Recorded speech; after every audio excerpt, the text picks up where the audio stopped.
Ok, meu amigo e minha amiga, uma boa tarde. Vamos falar sobre a consequência, as consequências do medo. Então, as pessoas que têm, existe um trauma dentro do teu interior, que isso se chama medo. Então, vamos falar um pouco sobre a consequência do medo. Ah, o medo é tratado aqui nesse seminário. Não é o receio natural de todo ser humano que tem de encarar desafios e confiar em qualquer pessoa. Eu mesmo não vou confiando em qualquer pessoa que eu vejo, entendeu? Porque às vezes a gente confia em pessoas, às vezes a gente acaba sofrendo algumas decepções. Mas o medo natural é inerente ao ser humano. Importante, importante princípio de defesa da sua a integridade física e moral. É um sistema divinamente implantado no ser humano na presença de algo perigoso. Eu acho não só perigoso como algo terrível. No nosso sistema de alerta, as amigdalas, amigdalas que são parte do nosso cérebro com grande poder de memória, de ah, ar, armazena muitas coisas. E nessas situações conflitantes começa a funcionar ao nosso corpo, produzem elementos químicos provocados pelas lembranças contidas nas amigdalas que despertam das nossas defesas. Este é um mecanismo de sobrevivência dado por Deus, de modo que não avançamos para abraçar ursos ferozes ou cobras venenosas, pelo contrário, hesitamos na presença daquilo que não nos inspira confiança.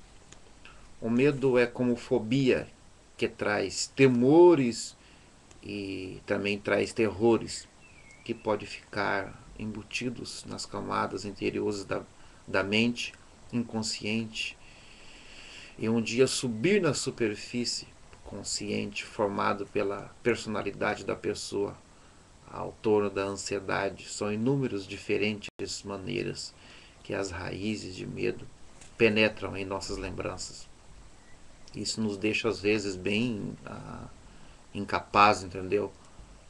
E nos deixa nessa situação. Como lembranças, é dita que existe 365 ou 364, não me lembro muito bem, não temas na Bíblia. É para cada dia do ano. Isso é porque Deus sabe que a debilidade do homem é enfrentar os terrores deste mundo, ou os tremores, ou da forma que você entende. Deus compreende que esses medos profundos representam obstáculos à nossa fé no nosso cotidiano. Como assim eu posso explicar neste momento? É o medo como fobia em origem.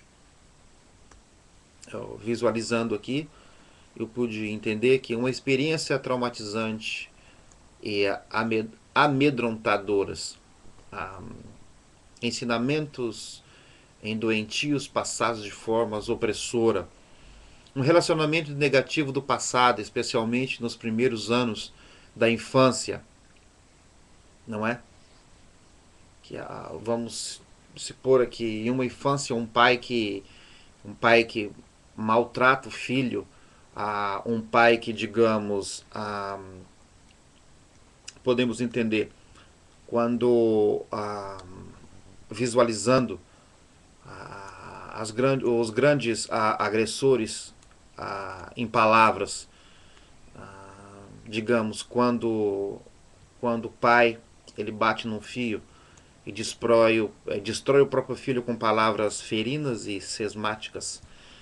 E uma mãe que de repente aniquila a sua criança com uma brutalidade de expressões cromáticas e verbais.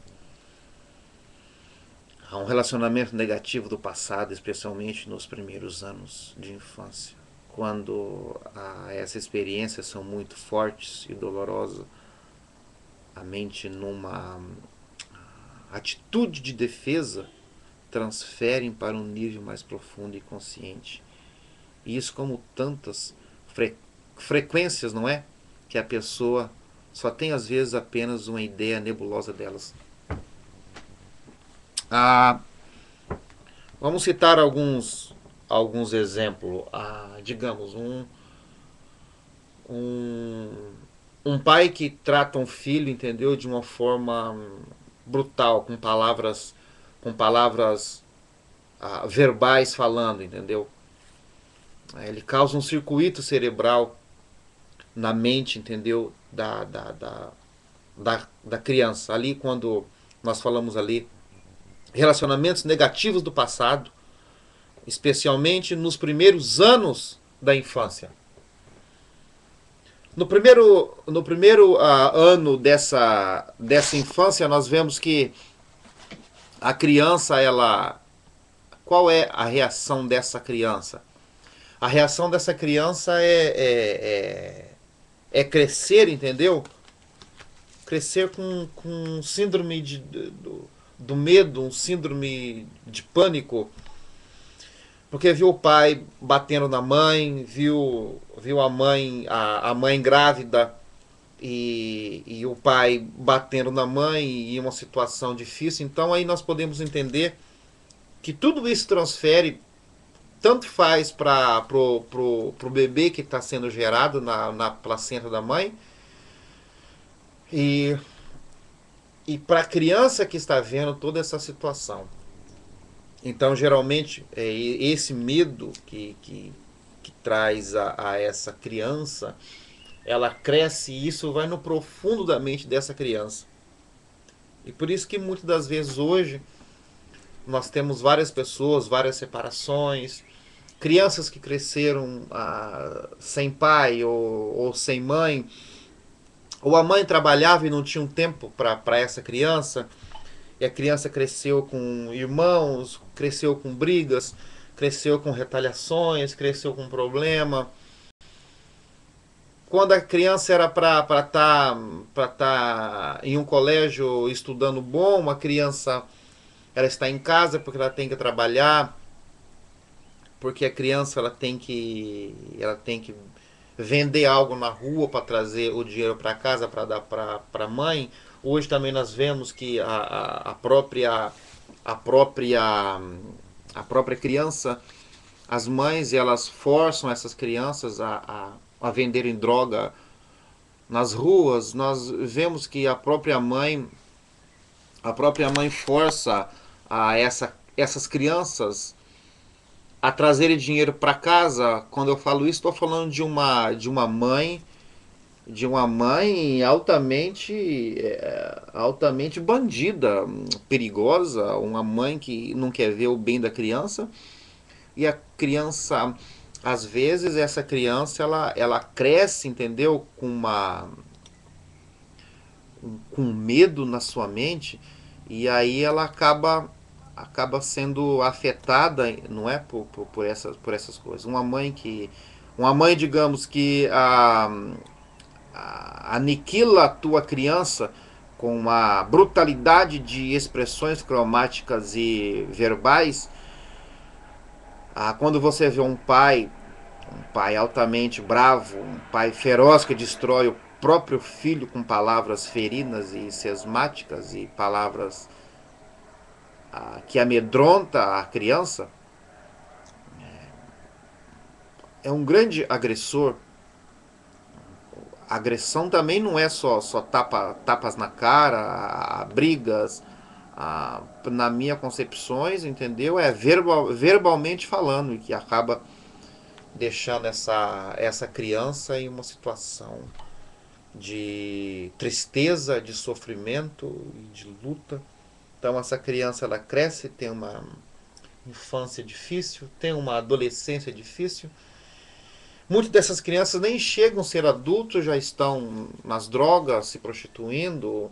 Meninas com 10, 11, 12 anos de idade já acaba tendo relações, como nós vemos alguns estados, nosso como Goiás, digamos, como Tocantins, no Brasil, e outros, não é? Bahia, enfim. Vemos que as crianças ali de 12, 13 anos, ela tendo uma atitude, que essa atitude, ela possivelmente aconteceu com a tua mãe no passado, não é? Na infância, ela não teve a infância da a menina brincar de boneca ou brincar com as amiguinhas. Em vez dessa criança estar com essas amiguinhas, ela está se prostituindo em um posto de gasolina, no Pará, enfim, em tantos outros lugares. Então a criança ela cresce com com essas experiências de traumas, entendeu? Que esse trauma acaba destruindo a mente da criança e que se traz essa criança a ser uma criança, um adolescente que acaba tendo aí esses pensamentos traumáticos, na verdade.